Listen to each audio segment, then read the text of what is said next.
Israel dilawan. Tapi Nabi Musa pernah mukul malaikat Israel loh. Jangan salah, ada dalam satu hadis. Hebat Nabi Musa itu nabi yang galak, Israel pernah ditonjok. Ada hadisnya, itu hadisnya sahih. Ya, hadisnya sahih sampai malaikat Israel lapor sama Allah, "Ya Rabb, itu hambamu satu galak banget." Saya ditonjok nih.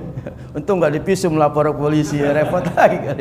Ya, tapi ya itulah kehidupan ya. Yang penting kita siapkan diri kita untuk menyambut datangnya kematian. Di mana saja kita akan mati. Yang tua mati, yang muda mati, yang sakit mati, yang nggak sakit juga mati juga, yang ngerokok mati, yang nggak ngerokok juga mati semua. Presiden mati, wapres mati juga.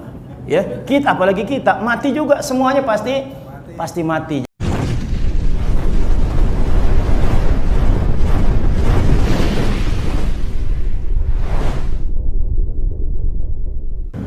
Assalamualaikum warahmatullahi wabarakatuh. Bismillahirrahmanirrahim. Alhamdulillahi rabbil alamin. Wabihi nasta'inu ala umurid dunya waddin. Wassalatu wassalamu ala ashrafil anbiya'i wal mursalin Sayyidina Muhammadin wa ala alihi wa ashabihi ajma'in.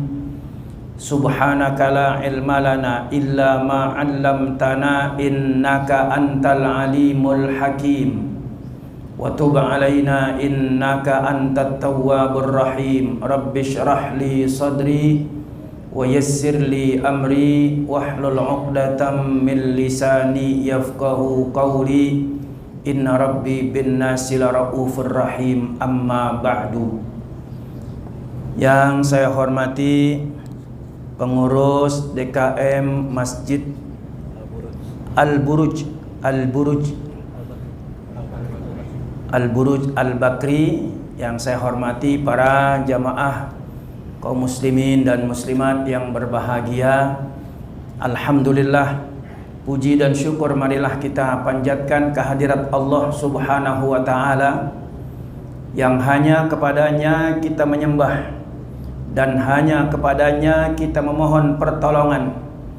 Sebagaimana ikrar yang biasa kita ucapkan, iyyaka na'budu wa iyyaka nasta'in. Hanya kepadamu kami menyembah dan hanya kepadamu kami memohon pertolongan. Salawat dan salam semoga senantiasa tercurah kepada baginda Nabi besar Muhammad sallallahu alaihi wasallam. Mudah-mudahan salawat yang senantiasa kita baca membawa berkah dan menjadi syafaat buat kita dunia dan akhirat. Amin ya rabbal alamin. Para jamaah kaum muslimin dan muslimat yang saya hormati, pada pertemuan kali ini untuk yang pertama kali saya bertemu dengan bapak-bapak di tempat ini juga dadakan. Saya lagi ngurus akuarium. Ngurus akuarium karena sudah lama nggak kakuras. Tiba-tiba sahabat saya Ari telepon. Ya, alhamdulillah memang nggak kemana-mana. Tadi pagi ngajar di sekolah. Ya, siang kalau hari Rabu memang kosong, yang ada Senin sama Kamis. Ya, Senin di Masjid Al-Amal Setiabudi, kalau Kamis itu kadang suka di Masjid BTN Harmoni. Ya, alhamdulillah. Kalau sehari-hari tugas saya memang tiap malam keliling dari masjid ke masjid untuk taklim dan juga subuh biasa di wilayah Kecamatan Setiabudi. Ya, alhamdulillah. Dan alhamdulillah juga Allah Subhanahu wa ta'ala beri amanah kepada saya sebagai ketua MUI Kecamatan Setiabudi. Alhamdulillah, mudah-mudahan saya bisa menjalankan amanah ini dengan baik. Para jamaah yang saya hormati, pada kesempatan hari ini saya ingin mencoba menyampaikan tentang 5 rahasia Allah yang itu ada di dalam surah Luqman ayat 34. Ayat yang terakhir. Namun sebelum saya mencoba menyampaikannya, saya ingin satu cerita di mana di dalam satu kitab dijelaskan bahwa Imam Malik bin Anas pernah mimpi bertemu malaikat Israel. Ada Malik bin Anas, ada Anas bin Malik. Kalau Anas bin Malik itu salah seorang sahabat Nabi yang di usia 10 tahun ibunya sudah menyerahkan kepada Nabi untuk dididik. Bahkan ibunya bilang, "Ya Rasulullah, anakku ini aku serahkan kepada engkau untuk dididik dan dijadikan pelayan." Tapi Nabi SAW begitu memuliakan Anas bin Malik. Bahkan Nabi doakan dengan 5 doa. Allahumma tawwil umrahu wa akthir amwalahu wa auladahu wa barik lahu fi hayatihi wa adkhilhul jannah. Ya Allah, panjangin umurnya Anas, banyakin hartanya, banyakin keturunannya, berkahi hidupnya, masukkan ke dalam surga. Oh, 5 doa ini enak semuanya ya, apalagi yang terakhir, masuk surga. Yang pertama doa Nabi buat Anas bin Malik, tawil umrahu, panjangin umurnya. Kalau Nabi usianya 63 tahun, Anas bin Malik hampir 100 tahun. Ada yang bilang 93 tahun, ada yang bilang 96 tahun. Ya, hampir 100 tahun umurnya Anas bin Malik. Panjang umur, hartanya banyak, kaya. Wa aktir amwalahu, banyakin hartanya. Nah, di antara sahabat-sahabat Nabi seperti Utsman bin Affan, Abu Bakar, ya Abdurrahman bin Auf. Nah, termasuk Anas bin Malik juga sahabat Nabi yang kaya. Tidak hanya kaya harta, tapi kaya anak. Kalau dalam kitab itu, dalam kitab Fathul Mubin, Syarah Arba'in Nawawi, itu keturunannya sampai 120. Cuman nggak disebut biangnya berapa. Nggak disebut. Yang jelas keturunannya 120. Itu baru yang ketiga. Yang keempat doa Nabi, wa barik lahu fi hayatihi, berkahilah dalam kehidupannya. Wah, berkah hidupnya. Harta banyak, anak banyak, berkah. Ditambah lagi wa adkhilhul jannah, masukkan dia ke dalam surga. Itu Anas bin Malik. Beda lagi dengan Malik bin Anas. Kalau Malik bin Anas ini ahadun min madhahibil arba'ah, salah satu di antara 4 ulama madhab yang terkenal. Gurunya Imam Syafi'i, yaitu Malik bin Anas. Punya kitab namanya, saya ada di rumah kitabnya, namanya Muwatta Ibnu Malik. Ya, Muwatta Ibnu Malik. Nah, Imam Malik ini pernah bermimpi bertemu dengan malaikat Israel. Ya, mimpi bertemu dengan malaikat Israel, karena mumpung ketemu malaikat Israel, malaikat pencabut nyawa. Lalu dia tanya, "Ya Israel, wahai Israel, kapan kau akan mencabut nyawaku?" Lalu malaikat Israel enggak menjawab, hanya memberi isyarat 5 saja. Ditanya lagi, "Wahai Israel, kapan kau akan mencabut nyawaku agar aku bisa mempersiapkan diri untuk menyambut kematian tersebut?" Israel enggak menjawab, hanya memberi isyarat 5. Sampai 3 kali malaikat Israel tetap memberi isyarat 5. Setelah itu malaikat Israel pun meninggalkan Imam Malik, dan akhirnya Imam Malik pun tersadar kalau itu hanyalah sebuah mimpi. Tetapi mimpi itu berarti sekali buat Imam Malik. Lalu di pagi harinya dia datangin gurunya. Gurunya bernama Ibnu Sirin, Imam Ibnu Sirin. Dia tanya sama gurunya, "Tuan guru, semalam saya bermimpi bertemu malaikat Israel. Mumpung ketemu malaikat Israel, aku bertanya, kapan kau akan mencabut nyawaku agar aku bisa mempersiapkan diri menyambut datangnya kematian tersebut." Tapi dia nggak ngejawab, hanya memberi isyarat 5. Yang ingin aku tanyakan kepada Tuan Guru, isyarat 5 itu apa maksudnya? Lalu Imam Ibnu Sirin sebelum menjawab, dia tanya dulu, "Kira-kira menurut engkau apa? 5 isyarat yang disampaikan oleh malaikat Israel, apa kira-kira menurut engkau?" Imam Malik bilang, "Mungkin aku akan mati 1 tahun lagi, 5 tahun lagi, bisa jadi 5 bulan lagi, bisa jadi 5 minggu lagi, 5 hari lagi, atau 5 jam lagi," kata Imam Malik. Lalu Imam Ibnu Sirin bilang, "Yang isyarat 5 tersebut bukan itu, tetapi ada dalam surah Luqman ayat 34 yang terakhir." Silakan Bapak yang ada HP-nya, ada Al-Qur'annya, buka surah Luqman ayat 34. di mana Allah Subhanahu wa taala berfirman, "Innallaha 'indahu ilmus sa'ah wa yunazzilul ghais wa ya'lamu ma fil arham wa ma tadri nafsum madza taksibu ghada wa ma tadri nafsum bi ayyi ardin tamut innallaha alimun khabir." Sesungguhnya tentang hari kiamat itu hanya Allah yang tahu. Kemudian Allah pula lah yang menurunkan hujan, dan Allah Subhanahu wa taala yang mengetahui apa yang ada dalam rahim seorang ibu ketika dia mengandung, dan tiada seorang pun yang dapat mengetahui dengan pasti apa yang akan dia usahakan esok, dan tiada manusia yang tahu akan dimatikan di bumi mana. Innallaha alimun khabir, sesungguhnya Allah maha mengetahui lagi maha mengenal. Maksud dari isyarat 5 ini yang pertama adalah innallaha indahu ilmus sa'ah. Sesungguhnya tentang hari kiamat ini hanya Allah Subhanahu wa taala yang tahu. Kita manusia tidak tahu.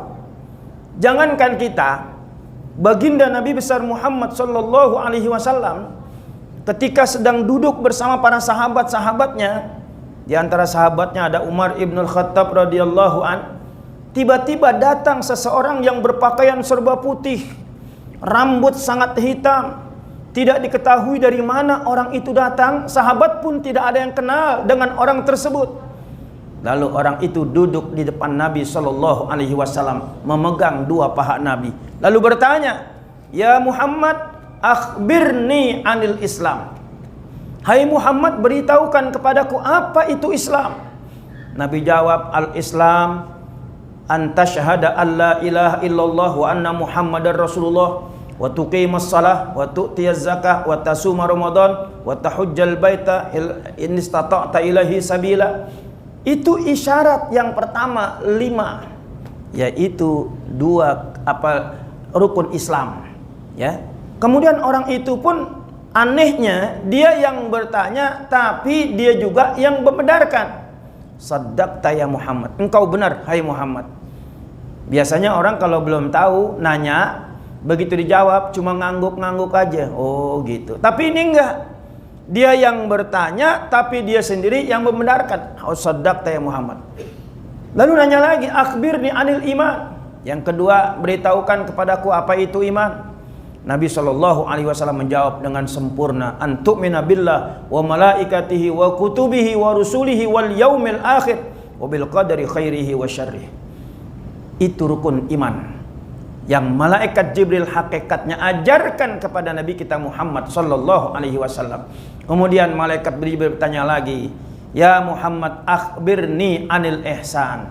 Nabi pun menjawab, "Al-ihsan an ta'budallah ka'annaka tarahu fa illam takun tarahu fa innahu yaraka." Engkau menyembah Allah seakan-akan kau melihat Allah.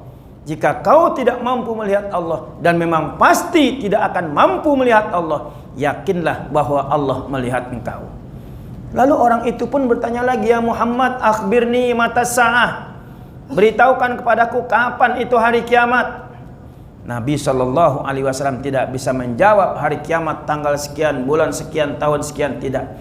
Nabi hanya menjawab bahwa yang bertanya lebih tahu daripada aku yang ditanya. Itu artinya jangankan sekelas kita manusia biasa, Nabi kita Muhammad sallallahu alaihi wasallam saja ketika ditanya tentang hari kiamat, Nabi sallallahu alaihi wasallam tidak menjawab dengan pasti, tapi Nabi sallallahu alaihi wasallam hanya memberikan tanda-tandanya saja.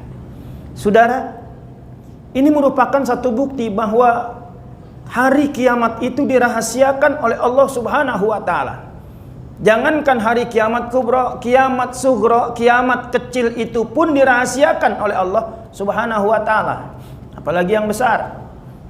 Kan kiamat ada kiamat sughra kecil, ada kiamat kubra. Kiamat sughra banyak, contohnya banjir, ya, kemudian kebakaran, gempa bumi, termasuk ya, hilang motor, hilang sepeda, itu juga termasuk kiamat. Coba kalau ada tukang ojek punya motor atu-atunya hilang, waduh kiamat dah gue. Motor atu-atunya diambil, dicolong, kiamat buat dia. Termasuk kematian itu pun kiamat. Nabi SAW bersabda, "Man mata faqad qamat qiyamatuhu." Siapa orang yang mati, berarti dia sudah mendapatkan kiamatnya. Nah, itu pun dirahasiakan oleh Allah Subhanahu wa taala. Tidak ada satupun manusia yang mengetahui kapan dia akan mati dan di bumi mana dia akan dimatikan. Itu yang pertama, innallaha indahu ilmus sa'ah. Kemudian yang kedua, rahasia Allah, wa yunazzilul ghais. Allah lah yang memberikan, yang menurunkan hujan. Al-ghais itu kalau di dalam arti itu bisa diartikan apa? Pertolongan. Ya, pertolongan. Al-ghais. Aghisna ya Rasulullah, aghisna ya Allah, tolonglah kami ya Rasulullah, tolonglah kami ya Allah. Itu al-ghais.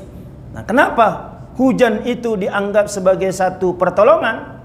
Karena hujan ini kan kita sebut alhamdulillah turun rahmat. Ya, kenapa? Karena dengan hujan itu akan tumbuh pohon-pohonan, ya, air pun banyak, ya, nggak seperti kemarin di saat dalam keadaan kemarau kita mengharapkan turunnya hujan, tetapi hujan tidak turun juga sehingga banyak tanaman-tanaman pohonan-pohonan yang kering. Kemudian juga ternak-ternak kita yang kurus, ditambah lagi dengan air yang sangat sulit kekeringan. Itu semuanya karena kemarau. Dengan turunnya hujan ini merupakan satu keberkahan dari Allah Subhanahu wa taala, ya. Maka doanya apa? Allahumma shayyiban nafi'an. Airnya yang bisa membawa manfaat. Bukan air yang turun dari Allah Subhanahu wa taala itu membawa bencana, ya. Tetapi kalau terjadi bencana atau musibah, itu bukan salah Allah, bukan salah airnya, salah kitanya. Kenapa jalanan air ditutup? Ya, kenapa saringan-saringan air semuanya ditutup? Yang harusnya air itu akan tembus ke tanah, ditutup, ya, menyebabkan kebanjiran. Jadi bukan salah airnya, bukan salah yang menurunkannya, tapi salah manusianya yang telah menutup lubang-lubang air tersebut. Wa yunazzilul ghais. Tidak ada orang yang bisa menurunkan hujan dan tidak ada orang yang bisa menghentikan hujan. Ya, kalau orang pada saat kemarau panjang kemarin, ada rencana dari kami MUI mau bikin sholat istisqa. Nah, tapi kami rapat dulu, bagaimana nanti biar ada camat, biar lurah bisa memfasilitasi kegiatan sholat istisqa ini. Nah, setelah kami musyawarah, kami bilang, ya, sholat istisqa itu tidak langsung begitu saja kita lakukan, tapi ada beberapa syarat yang mungkin harus dipenuhi. Kalau pengen cepat turun hujan, apalagi di saat kita sholat tiba-tiba turun hujan, ada 4 syarat yang harus dipenuhi. Di antaranya, 1, kita harus bertaubat kepada Allah Subhanahu wa taala dari dosa-dosa yang telah kita lakukan. Yang kedua, kita banyak sedekah. Yang ketiga, kita berpuasa 3 hari. Kalau kita ingin melaksanakan pada hari Kamis, mungkin puasa dari Senin, Selasa, Rabu, Kamisnya kita kumpul di lapangan.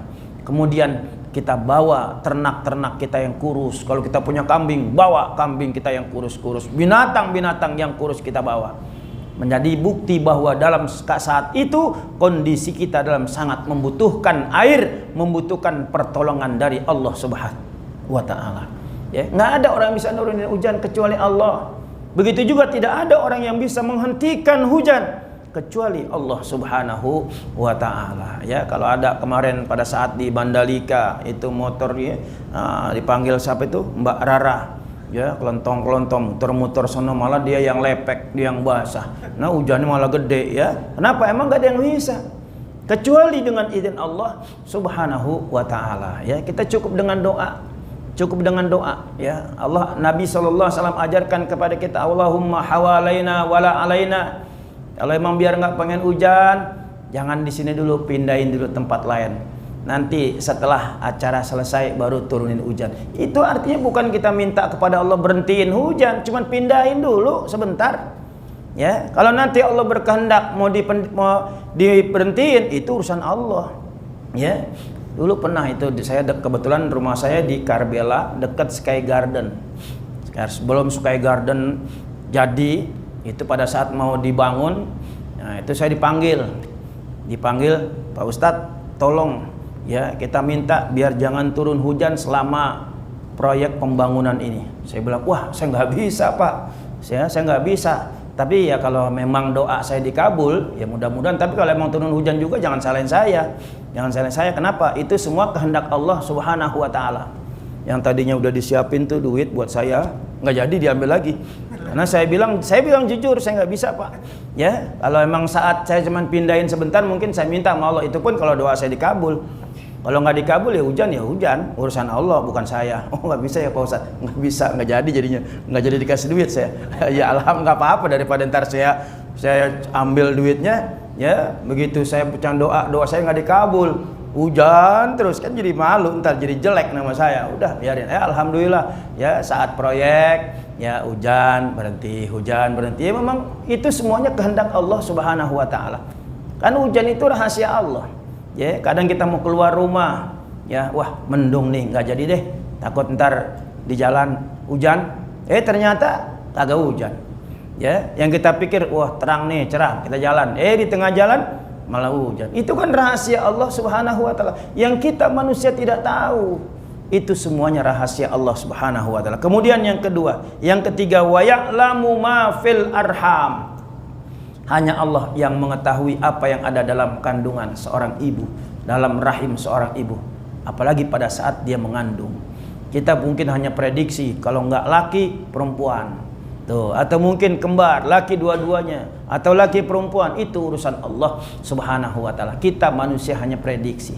Dokter pun ya dengan alat yang canggihnya, USG-nya, scanningnya, nah itu semua hanya prediksi. Bisa saja ya disalahkan, artinya dibatalkan oleh Allah Subhanahu wa taala. Karena beberapa orang pernah terjadi ya di saat datang ke rumah sakit RSIA itu Tambak. Saya pernah ikut tahu berapa tahun yang lalu. Karena teman saya istrinya hamil, Ustadz ikut yuk. Ikut ini udah 6 bulan, jalan 6 bulan. Pengen tahu ya anaknya sehat apa enggak. Kemudian mau tanya jenis kelaminnya apa. Nah, begitu dilihat di scanningnya, dilihat USG, ya USG, wah alhamdulillah Pak, anak Bapak laki-laki Pak. Itu udah kelihatan tuh Pak, ya kelaminnya kelihatan gitu. Ternyata begitu lahir perempuan. Begitu lahir perempuan, padahal dia udah siapin. Karena emang dia pengen banget punya anak laki-laki, disiapin kamar warna biru semua. Ternyata lahir perempuan, balik lagi dia mau ngomel-ngomel. Saya bilang nggak perlu, itu semua takdir Allah. Dokter bisa jadi salah. Bener itu dokter salah waktu didatengin. Kalau datang baik-baik ngomongnya, kenapa dokter kemarin bilang anak saya laki-laki, jenis kelaminnya udah kelihatan, kok lahirnya perempuan? Dokter minta maaf, waktu itu bukan kelaminnya yang kelihatan, jempolnya katanya. Tuh, itu kan artinya dokter aja dengan alat yang canggih kelihatan, tapi itu bisa gagal. Ya, itu kenapa? Itu dirahasiakan oleh Allah Subhanahu wa taala. Makanya kalau ada orang datang, Ustadz, doain saya pengen banget punya anak laki-laki. Ya, pasti saya doain. Kalau lihat bapaknya pasti laki-laki. Ya, kalau lihat bapaknya pasti laki-laki. Oh, dia nggak paham tuh. Terima kasih Ustadz, makasih, pulang. Begitu lahir besok laki-laki. Datang ke rumah saya, bawa makanan, bawa ini, wah macam-macam. Ustadz doanya manjur. Ya, saya bilang bukan saya yang manjur, lo nya goblok dari awal kagak dengerin. Udah tahu lihat bapaknya laki-laki. Kalau untung saya nggak bilang lihat ibunya perempuan. Kalau lahir laki-laki salah saya. Untung itu kebetulan. Ngomong kebetulan, bukan doa itu. Ya kan itu kan satu yang pasti. Kalau lihat bapaknya ya laki-laki, lihat ibunya perempuan. Nah, ini juga rahasia Allah Subhanahu wa taala. Nah, kemudian yang keempat, wa ma tadri nafsum madza taksibu ghadan. Tidak ada manusia yang tahu apa yang akan dia kerjakan besok. Walaupun dia sudah punya rencana, jangankan yang besok, yang hari ini setelah salat zuhur kita akan pergi ke sini, itu bisa saja digagalkan oleh Allah Subhanahu wa taala. Maka al-insanu bit-tafkir wallahu bit-tadbir. Manusia hanya punya rencana, tapi Allah lah yang menentukan. Ketika kita punya janji kepada seseorang, jangan pernah kita katakan besok pasti gua datang, besok pasti gua selesain. Jangan, tapi ucapkan insya Allah. Karena orang yang biasa mengucapkan pasti itu bisa meleset. Dan maaf, orang yang biasa atau sering mengucapkan kata-kata demi Allah, biasanya itulah tukang bohong. Hati-hati, itu orang yang tukang bohong tuh biasanya suka dikit-dikit demi Allah. Cuman masalah dikit aja, masalah janji doang. Besok ente ke rumah aneh ya, iya bener nih, bener demi Allah dah. Ya cuman begitu aja pakai demi Allah. Jangan ucapin demi Allah. Ucapan wallahi demi Allah, sumpah itu jika kita dituduh melakukan sesuatu yang tidak kita kerjakan, fitnah dan lain sebagainya, atau kebaikan yang kita lakukan tapi tidak diakuinya, kita ingin membuktikan, nah itu boleh kita ucapkan wallahi dengan bersumpah atas nama Allah Subhanahu wa taala, ya. Tapi kita nggak boleh bersumpah selain nama Allah. Man halifa bi ghairillah faqad asyraka. Barang siapa yang bersumpah dengan menyebut nama selain nama Allah Subhanahu wa taala, faqad asyraka, berarti dia sudah melakukan kesyirikan. Kalau Allah boleh bersumpah dengan nama-nama indahnya, kemudian dengan nama-nama makhluknya boleh. Allah bersumpah dengan wattini, buah tin, wazaitun, dengan buah zaitun, wa turi sinin, dengan bukit Tursina, wa hadzal baladil amin, dengan kota Mekah ini, itu boleh. Wadduha, demi waktu pagi, wal laili idza sajad, demi waktu malam. Allah bersumpah dengan nama-nama ciptaannya boleh. Tapi kita manusia tidak boleh bersumpah kecuali atas nama Allah Subhanahu wa taala. Sampai ada ulama mengatakan jangankan nama biasa, nama Rasulullah aja kita nggak boleh jadiin sumpah. Ya, wallahi itu aja udah. Wallahi, ya demi Allah, demi Rasulullah, nggak usah pakai demi Rasulullah, cukup demi Allah saja. Itu untuk memperkuat omongan kita, karena setiap kali Allah Subhanahu wa taala bersumpah pasti ada sesuatu yang ingin Allah ungkapkan, ada sesuatu yang ingin Allah sampaikan kepada kita. Contoh misalnya, wal laili idza yaghsha wan nahari idza tajalla wa ma khalaqadz dzakara wal unsa. Ini 3 sumpah, ya, demi malam. Wal lail idza yaghsha, apabila ya telah menutup cahaya. Wan nahari idza jallaha, dan demi waktu siang apabila telah terang benderang. Wa ma khalaqadz dzakara wal unsa, dan demi ciptaan manusia laki-laki dan perempuan. Apa yang ingin Allah ungkapkan? Inna sa'yakum lasyatta, sesungguhnya profesi kamu itu berbeda-beda. Sesungguhnya usaha kamu itu berbeda-beda. Ada yang jadi guru, ada yang jadi pejabat, ada yang kerja di kantor, ada yang ya kerjanya di jalanan, jadi ojek, grab dan lain sebagainya. Itu artinya sa'yakum lasyatta, profesi kamu itu berbeda. Itu yang Allah ingin ungkapkan. Ketika Allah bersumpah wattini wazaitun wa turi sinin wa hadzal baladil amin, apa yang ingin Allah ungkapkan? Allah bersumpah demi buah tin, buah zaitun, bukit Tursina dan kota Mekah ini. Apa yang Allah ingin sampaikan? Laqad khalaqnal insana fi ahsani taqwim. Sungguh ya Allah telah menciptakan manusia dalam bentuk yang paling indah. Itu yang ingin Allah ungkapkan. Artinya Allah boleh menggunakan sumpah atas nama semua makhluk-makhluk ciptaannya. Jadi kembali ke ayat kita, wa ma tadri nafsum madza taksibu ghadan. Tidak ada manusia yang tahu apa yang akan ia kerjakan besok. Makanya di dalam Al-Quran surah Al-Kahfi Allah berfirman, la taqulanna li syai'in inni fa'ilun dzalika ghada illa ayyasha Allah. Ya, jangan pernah kau katakan besok akan saya kerjakan, besok akan saya datangi, besok pasti selesai. Jangan, tapi ucapkan insya Allah, ya, jika Allah berkehendak. Nah, insya Allah juga jangan dimain-mainin. Kalau emang kita nggak bisa datang, jangan ngucapin insya Allah. Kecuali 50-50, ya, minimal 50-50, atau ya 70% kita bisa datang, 30% kita nggak bisa datang, baru kita ucapin insya Allah. Ya, kalau emang kita nggak bisa datang, wah, ane nggak bisa datang nih, ane besok mau umroh, ane nggak bisa datang, jangan ucapin insya Allah.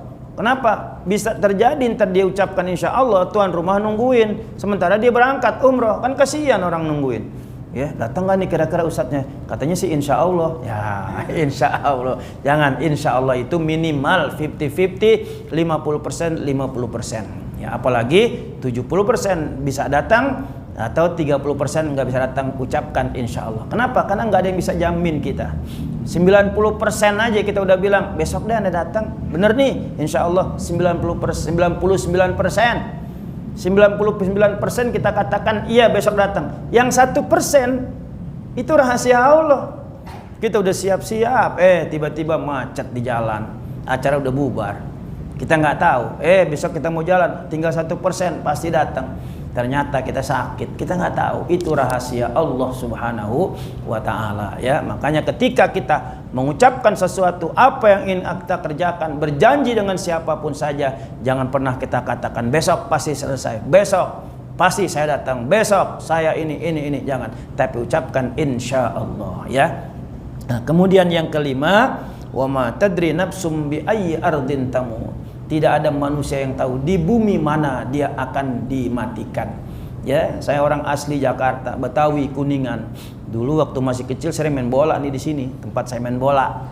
Ya, tempat saya main bola dulu. Nah, saya tahu pembangunannya, proyek ya, karena masih banyak lapangan dari tahun berapa 70-an.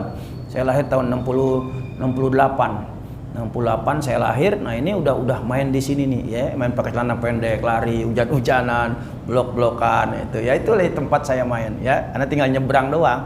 Dulu pernah waktu kalau setiap Ramadan yang Haji Cokong dengan Karbela itu perang setiap Ramadan. Awalnya gara-gara petasan. Itu hampir setiap bulan Ramadan begitu.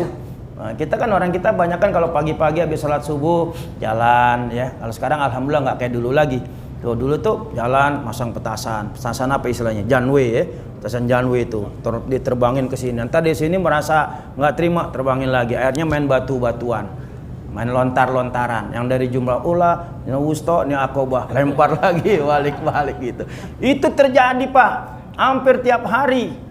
Dan saya ikut ya karena saya ngerasain gitu, ini pada begini ya karena batu. Nah ini ya begitulah ya, namanya dulu. Kalau sekarang ya kesana ketemu itu, iya dulu kita sering ribut ya, iya apa lagi yang mau diributin udah ya. Nah itu artinya bahwa tidak ada manusia yang tahu ya di bumi mana kita akan dimatikan. Saya orang sini, belum tentu saya mati di tempat ini, bisa jadi entah di tempat yang lain. Ya walaupun ngarep-ngarep meninggalnya lagi pergi haji, lagi pergi umroh, ngarepnya begitu, ya. Tapi kan kita nggak tahu itu rahasia Allah. Ada orang yang pengen pergi haji, gue pengen pergi haji ya gue pengen minta mati di sono. Kagak mati-mati, sakit doang. Nyusahin orang yang bawa malah. Nyusahin orang yang bawa. Begitu sampai rumahnya lagi baru mati. Padahal kepengen tuh matinya di sana. Ada orang yang nggak kepengen mati di sana, ya gue mau mati di mana aja, ntar urusan Allah, yang penting ibadah. Di sana meninggal dunia. Tuh ya, nah itu semuanya kehendak Allah. Orang tua saya, ayah saya meninggal di Madinah saat bawa jamaah haji tahun 96. Bawa jamaah haji, nggak banyak jamaahnya, cuma karena dibayarin suruh ngebimbing bapak. 2 hari mau pulang dia telepon saya, Mat, Bapak hari Senin pulang. Alhamdulillah, itu hari Jumat tuh. Saya ingat tuh pagi-pagi Jumat dikabarin mau pulang, dah kita beres-beres, kumpul-kumpul. Setiap malam kita anak-anaknya itu kumpul baca Yasin, baca ratib, ngedoain orang tua biar selamat pulang. Tapi Allah berkehendak lain. Ya, hari Senin pagi ditelepon ya sama jamaahnya, Bapak sakit, dibawa ke rumah sakit. Padahal udah meninggal. Orang meninggalnya jatuh, nggak sakit lagi jalan, tiba-tiba plep meninggal, udah. Itu kehendak Allah Subhanahu wa taala. Kita nggak ada yang tahu. Padahal didoain terus tiap hari biar sehat, selamat pulang, ya, meninggal juga. Nah, itu kan urusan Allah, rahasia Allah. Setelah 4 bulan 10 hari masa iddah ibu saya. Ibu saya pas masa iddahnya pagi-pagi kebetulan saya lagi mau ngaji di Kiai Abdurrahman Nawi di Tebet. Ya, saya bisa izin, saya pamit mau jalan. Bahasa Betawi bilang, "Nyak, mau ngaji dulu nih." Ya, nyak saya bilang, pantas nggak ya, udah 4 bulan, udah masa iddahnya habis saat itu. Orang tua dulu benar-benar menjaga dirinya, ya, saat suaminya meninggal, nggak mau kemana-mana dia, nggak mau keluar rumah. 4 bulan 10 hari baru bilang, nyak, pantas nggak ya pakai baju ini mau ngaji nih? Ya udah pantas dah, udah tua. Bilang pantas, udah tua ngaji ya, udah jalan. Saya jalan, ya, ibu saya ngaji di masjid belakang rumah nggak jauh. Kebetulan pas saya pulang habis ngaji jam 8:30, kok ada bendera kuning dari rumah sakit Aini ke atas tuh, bendera kuning. Siapa yang meninggal? Saya tanya, nggak ada yang jawab. Orang-orang pada ngeliatin saya aja. Nah, nggak taunya di rumah saya ibu saya meninggal. Lagi baca doa di masjid. Lagi baca doa, pas Robbana Atina 3 kali, jatuh, dipegang sama ustazahnya meninggal. Tuh, itu siapa yang tahu rahasia Allah? Orang dalam keadaan sehat. Ya. Nah kebetulan 10 hari kemudian kakak saya lulusan dari Madinah, ya. Meninggal juga, lagi sholat tahajud meninggal. Nggak sakit lagi, malamnya habis ngaji, habis ngajar. Nah ini artinya rahasia Allah. Siapa yang tahu kita akan dimatikan di bumi mana, kapan kita akan mati, kita nggak ada yang tahu. Makanya yang paling penting buat kita, ketika kita ingat akan kematian, jadilah orang yang cerdas, mempersiapkan diri untuk menyambut datangnya kematian. Wa ma tadri nafsum bi ayyi ardin tamut. Tidak ada manusia yang tahu di bumi mana dia akan dimatikan. Saya punya teman pesantren, ya, pada saat lulusan pulang kampung dia. Saya belajar ngajar di TPA, ya, keliling-keliling TPA saya ngajar. Nah, dia di kampungnya mau ngajar bingung, katanya banyak ustadznya, udah banyak saingannya di kampung. Ya, dia bilang gini, telepon saya, ya, pengen coba ke Jakarta nih, mau adu nasib. Ya udah kalau mau adu nasib, tapi lu saingannya gue malah. Kalau lu takut saingannya di kampung, malah lu mau nyaingin gue di Jakarta. Ya udah nggak apa-apalah, namanya sama-sama sekamar, makan bareng-bareng. Ya udah, berangkatlah, bismillah. Belum sampai Jakarta, di tengah jalan meninggal, ketabrak mobil. Nah, ini kan kita nggak tahu. Wa ma tadri nafsum bi ayyi ardin tamut. Di bumi mana dia akan dimatikan. Nah, oleh karena itu kematian ini pasti akan datang. Kullu nafsin dha'iqatul maut. Setiap yang bernyawa pasti akan mati. Nah, itu kulnya namanya kul fardiyah. Karena kul ada kul fardiyah, ada kul kulliyah. Ya, ini bedain nih. Kul kulliyah itu artinya kul yang artinya semua. Kalau kul fardiyah yang artinya setiap. Kullu nafsin dha'iqatul maut. Setiap yang bernyawa pasti mati tanpa kecuali. Ya, tanpa kecuali. Kullu man 'alaiha fan wa yabqa wajhu rabbika dzul jalali wal ikram. Tuh ya, setiap kulluman, setiap makhluk yang ada di alam semesta ini mati semuanya. Ya, kecuali Allah yang kekal. Karena Allah bukan makhluk. Ya. Karena Allah bukan makhluk, Allah pencipta, khaliq. Itu manusia mati. Setiap ada yang artinya semua. Contohnya wa ja'alna minal ma'i kulla syai'in hayyin. Telah kami jadikan semua dengan air menjadi hidup. Apa makhluk Allah semuanya diciptakan dari air? Kan enggak. Buktinya malaikat dari nur, setan, iblis, jin dari apa? Dari api, dari nar. Nah, itu enggak semua dari air. Nah, ini artinya kulnya kul kulliyah. Makanya khilafiyah ulama ketika menafsirkan kullu bid'atin dolalah. Semua bid'ah pasti sesat. Apa semua? Oh, ternyata enggak, masih ada yang baik. Jangan diartikan setiap. Nah, itu perbedaannya sedikit ya antara kul fardiyah dengan kul kulliyah. Kalau bahasa Indonesianya gampang. Ada istilah fardu ain, ada fardu kifayah. Tuh, kalau fardu ain berarti kulnya itu kul setiap. Kalau fardu kifayah artinya semua. Artinya kalau udah ada yang ngerjain, ya udah yang lain gugur kewajibannya. Ya, ada orang meninggal, udah ada yang nyolatin, udah ada yang mandiin, ya udah kita nggak ikut mandiin, nggak ikut nyolatin, nggak apa-apa, udah gugur. Tapi kalau kul fardiyah, ya fardu ain wajib. Setiap muslim wajib melaksanakan sholat 5 waktu, nggak bisa digantiin sama orang, nggak bisa dibadalin. Itu yang artinya kulnya kul fardiyah ya. Nah, ketika mengartikan kullu bid'atin dolalah, itu juga jangan diartikan setiap, tapi diartikan semua. Apakah semua rakyat Indonesia senang dengan Presiden Jokowi? Nah, apa semua? Ada yang senang, ada yang enggak. Kan gitu ya. Artinya kulnya kul semua. Kalau dikatakan setiap rakyat Indonesia senang, kayaknya enggak mungkin. Ini aja lagi rame, yang gitu ya. Kayaknya gitu kan, maaf ya, ke situ-situ jadinya tuh. Nah, kemudian wa ma tadri nafsum bi ayyi ardin tamut. Tidak ada manusia yang tahu di bumi mana dia akan dimatikan. Kita nggak tahu. Innallaha alimun khabir. Sesungguhnya Allah Maha mengetahui lagi Maha mengenal. Nah, ini semuanya rahasia Allah. Nah, ketika Imam Malik bertanya kepada gurunya tentang isyarat 5 yang disampaikan oleh malaikat Israel tadi, ya, katanya apa? Itu rahasia Allah. Jadi kalau kau bertanya tentang kapan kau akan mencabut nyawaku kepada Israel, ya nggak dijawab. Kenapa? Itu rahasia Allah. Kalaupun ada orang yang dengan firasyatnya yang tajam, besok saya akan meninggal dunia, betul terjadi, itu firasyatnya tajam. Ittaqu firasyatal mu'mini fa innahu yanduru binurillah. Karena dulu waktu saya di pesantren ada kiai saya cerita, kiai saya punya guru seorang Habib. Habib itu sebelum meninggal dalam keadaan sehat. Dalam keadaan sehat dia bikin papan nisan, dia tulis namanya, kemudian dia tulis tanggal kematiannya, jamnya, harinya dia tulis. Setelah itu dia bungkus pakai kain putih. Dia bilang sama anak-anaknya, "Nak, jangan kau buka ya bungkusan ini kalau bapak belum meninggal. Nanti begitu bapak meninggal ya baru kau boleh buka." Betul, pas bapaknya meninggal dibuka, ternyata nisannya dia sendiri yang bikin. Ini artinya apa? Firasat yang tajam. Ittaqu firasyatal mu'mini fa innahu yanzuru binurillah. Takutlah kamu dengan firasat seorang mukmin yang sangat tajam. Artinya ahli ibadah. Ya, kalau kita kayaknya enggak ya. Kayaknya kita firasat kita sama firasatnya kayaknya yang ini menang nih kayaknya doang. Kayaknya yang ini kalah nih cuman kayaknya. Ya, firasatnya nggak tajam, main hitung-hitungan lah, emang pakai apaan sih hitung-hitungan segala gitu ya.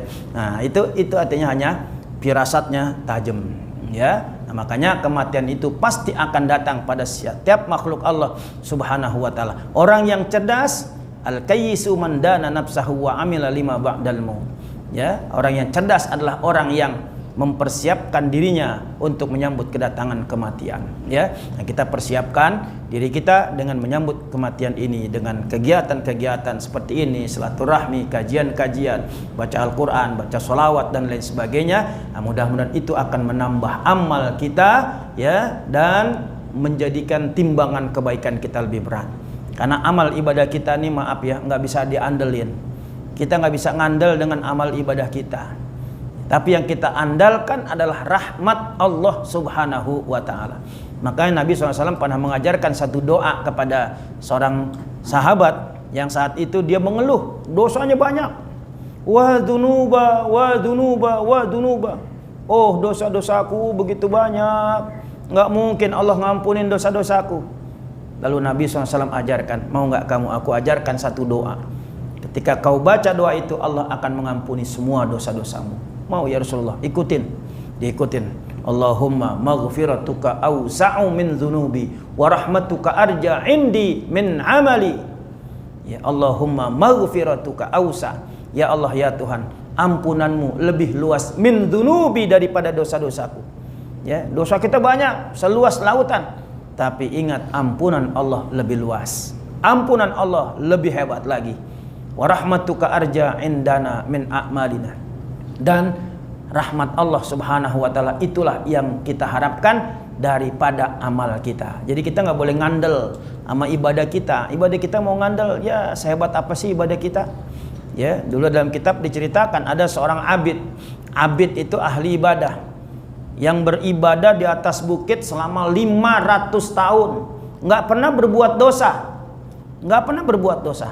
Kerjaannya ibadah aja. Ya, kemudian ketika meninggal setelah 500 tahun, Allah bilang kepada malaikat Jibril, "Hei Jibril, masukkan si abid itu ke dalam surga dengan rahmatku." Lalu dia nggak mau, dia bilang, "Ya Rob, aku nggak mau masuk surga dengan rahmatmu. Aku mau masuk surga dengan amal ibadahku yang telah aku kerjakan selama 500 tahun." Kata Allah, kalau begitu baik, timbang. Satu rahmatku dengan 500 tahun ibadahmu, ayo ditimbang. Ternyata nggak ada apa-apanya tuh 500 tahun ibadah, nggak pernah maksiat. Nah, apalagi kita ya yang maksiatnya banyak, ibadah kita cuma begini-begini doang, mau ditimbang sama rahmat Allah nggak ada apa-apanya. Makanya kita nggak bisa ngandel dengan ibadah kita, tapi tetap kita berupaya untuk menjadi yang terbaik. Kita bisa ngandel, gue udah rajin sholat ini, gue udah rajin puasa ini, gue rajin baca Quran, nggak bisa kita andelin.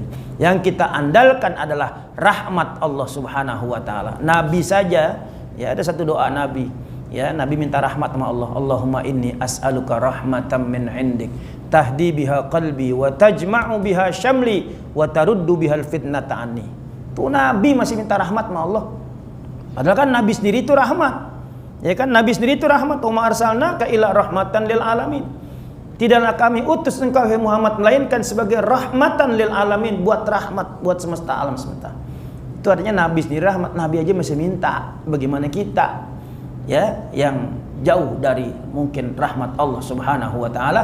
Nah, makanya kita minta kepada Allah Subhanahu wa taala ya. Allahumma maghfiratuka awsa'u min dzunubi wa rahmatuka arja indi min amali ya. Para jamaah sekalian yang saya hormati, itulah 5 rahasia Allah Subhanahu wa taala yang ada di dalam surah Luqman ayat 34 ya. Jadi ketika Imam Malik bertanya kepada Israel ya agar memberitahu kapan dia akan mencabut nyawanya, Israel tidak ngasih tahu. Kenapa? Karena kematian itu adalah rahasia dari Allah Subhanahu wa taala. Dulu para nabi juga protes sama malaikat Israel. Hei Israel, jangan mencabut-cabut aja dong nyawa hamba Allah. Kasih tahu dulu, bilang dulu.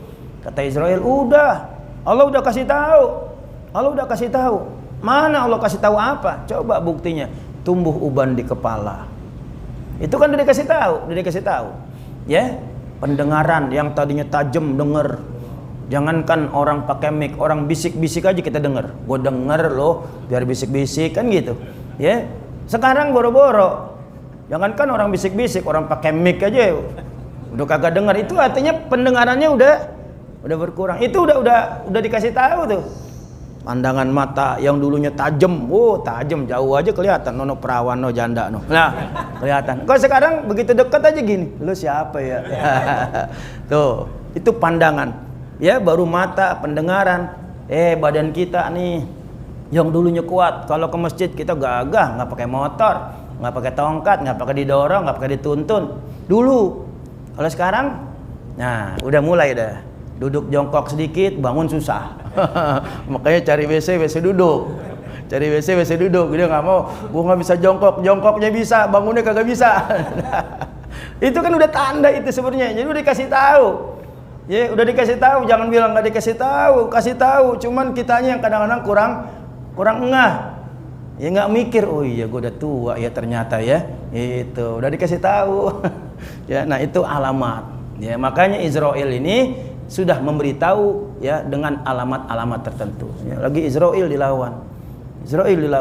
Tapi Nabi Musa pernah mukul malaikat Israel loh. Jangan salah, ada dalam satu hadis. Hebat Nabi Musa itu nabi yang galak, Israel pernah ditonjok. Ada hadisnya, itu hadisnya sahih. Ya, hadisnya sahih sampai malaikat Israel lapor sama Allah, "Ya Rabb, itu hambamu satu galak banget." Saya ditonjok nih. Untung nggak dipisum lapor ke polisi, ya repot lagi. Ya, tapi ya itulah kehidupan ya. Nah, yang penting kita siapkan diri kita untuk menyambut datangnya kematian. Di mana saja kita akan mati. Yang tua mati, yang muda mati, yang sakit mati, yang nggak sakit juga mati juga, yang ngerokok mati, yang nggak ngerokok juga mati semua. Presiden mati, wapres mati juga. Ya, apalagi kita mati juga, semuanya pasti mati. Jadi harus ingat sama kematian. Nah, dengan ingat kematian itu, kita akan semakin takut bagaimana nanti hasil dari ya yang kita kerjakan di dunia ini. Ya, kita bertanggung jawab kepada Allah Subhanahu wa taala. Azab kubur bagaimana? Ya Allah, serem Pak. Ya, azab kubur. Ya, karena di kubur itu ada 3. Ada al-arwah fi kuburihim salasah. Ya, arwah di dalam kubur ada 3. Yang pertama, yun'amun, diberi kenikmatan. Ya, yang kedua naimun, tidur aja. Yang ketiga mu'adzabun, diazab oleh Allah Subhanahu wa taala. Silakan tafsir surah Al-Waqiah itu nanti dibuka. Fa amma in kana minal muqarrabin farauhu wa raihanun wa jannatu na'im. Wa amma in kana minal mukadzibin ad-dallin fanuzulun min hamim wa tasliyatu jahim. Tuh, di arwah di kubur ada yang dikasih nikmat oleh Allah. Arwah siapa? Arwah para nabi, para rasul, para aulia, dikasih kenikmatan. Mereka zahiriahnya doang mati. Kelihatannya aja mati kita kubur. Nabi Muhammad kuburannya di Madinah, kita umrah, kita lihat, oh iya benar ada kuburan. Tapi hakikatnya enggak mati. Yun'amun, diberi kenikmatan. Dan di Quran dibilang, ya, apakah kalian menyangka ya bahwa mereka mati begitu saja? Tidak. Bal ahya'un 'inda rabbihim yurzaqun. Mereka enggak mati, tapi mereka diberikan rizki kenikmatan oleh Allah Subhanahu wa taala. Kemana aja tuh bisa keliling-keliling. Tuh, itu keyakinan. Ada Qur'annya, silakan buka, ya. Nah, kemudian ada yang arwahnya naimun, tidur aja. Kalau dari mulai Nabi Adam sampai hari kiamat tidur aja. Nanti begitu dia pas hari kiamat dibangkitin, kaget dia. Qalu ya wailana memba'asana mim marqadina hadza ma wa'adar rahman wa sadaqal mursalun. Mereka bilang apa? siapa yang bangunin gua nih? Gua baru aja tidur. Padahal tidurnya udah jutaan tahun dia tidur, tapi merasa baru sebentar. Ya, kan ada ya cerita surah Ashabul Kahfi, berapa tahun dimatikan oleh Allah dalam gua? 309 tahun. Nabi Uzair dimatikan oleh Allah berapa tahun? 100 tahun. Nah, itu semuanya rahasia Allah, kekuasaan Allah Subhanahu wa taala. Ya, makanya alam kubur itu alam yang mengertikan, yang mengerikan sekali buat kita. Yang ketiga, arwah dalam kubur itu adalah arwah yang mu'adzabun, yang selalu disiksa terus menerus.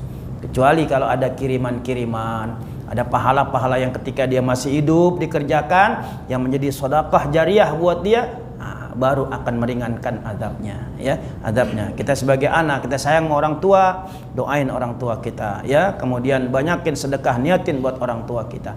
Insya Allah itu akan meringankan dosa-dosa orang tua kita dan mengangkat dari azab kuburnya. Mudah-mudahan sedikit yang saya sampaikan ini bermanfaat buat kita semua. Mudah-mudahan. Oh, ada yang mau nanya? Oh, silakan. Hah? Oh, udah pukul 1. Iya, baik. Mudah-mudahan yang saya sampaikan ini bermanfaat. Mudah-mudahan Allah berkahi hidup kita, keluarga kita, anak-anak kita, kampung kita, juga negara kita, dan Allah matikan kita dalam keadaan husnul khatimah. Al-Fatihah. A'udzu billahi minasyaitonir rajim. Bismillahirrahmanirrahim. Alhamdulillahi rabbil alamin arrahmanir rahim. Maliki yaumiddin. Iyyaka na'budu wa iyyaka nasta'in. Ihdinas siratal mustaqim.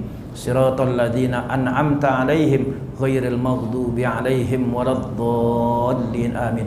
Rabbana anfa'na bima 'allamtana. Rabbi 'allimna alladzi yanfa'una. Ilahana akrimna bil 'ilmin nafi' war rizqil halal. Warzuqna ya Allah min haitsu la nahtasib. Da'wahum fiha subhanakallahumma wa tahiyyatuhum fiha salam. Wa akhiru da'wana anil hamdulillahi rabbil alamin. Terima kasih dan mohon maaf, yang benar datang dari Allah, yang salah datang dari kebodohan saya sendiri. Hadanallahu wa iyyakum ajmain. Wassalamualaikum warahmatullahi wabarakatuh.